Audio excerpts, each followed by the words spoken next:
Hindi stories. मीठू तोता और बोलने वाला आईना। बहुत समय पहले की बात है। एक सुंदर से गांव में एक प्यारा तोता रहता था जिसका नाम था मीठू। मीठू हरे पंखों वाला, लाल चोंच वाला और बहुत चंचल था। वह सबका मनपसंद था क्योंकि वह मीठी मीठी बातें करता था और सबका मन बहलाता था।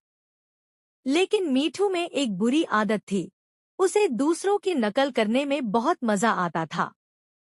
वह सबकी बातें दोहराता है और कभी-कभी तो चिढ़ाने के लिए भी ऐसा करता है। बच्चे हंसते, लेकिन कभी-कभी लोग नाराज भी हो जाते। एक दिन मीठू उड़ते-उड़ते जंगल में बहुत दूर चला गया। वहां उसे एक पुराना पेड़ दिखा और पेड़ के नीचे पड़ा था एक जादुई आईना।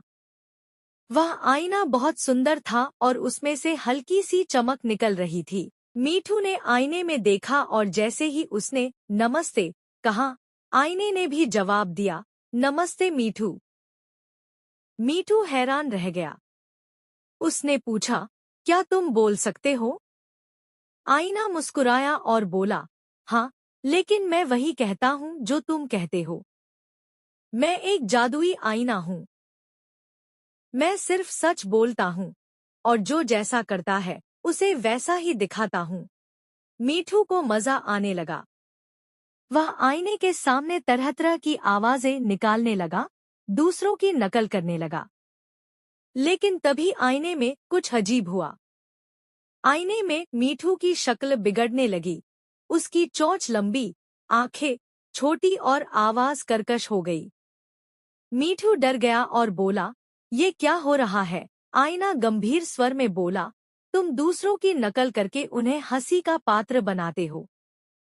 यह सही नहीं है। अब तुम्हें भी वैसा ही दिखाया जा रहा है जैसा तुम दूसरों को महसूस कराते हो। मीठू को अपनी गलती का एहसास हुआ।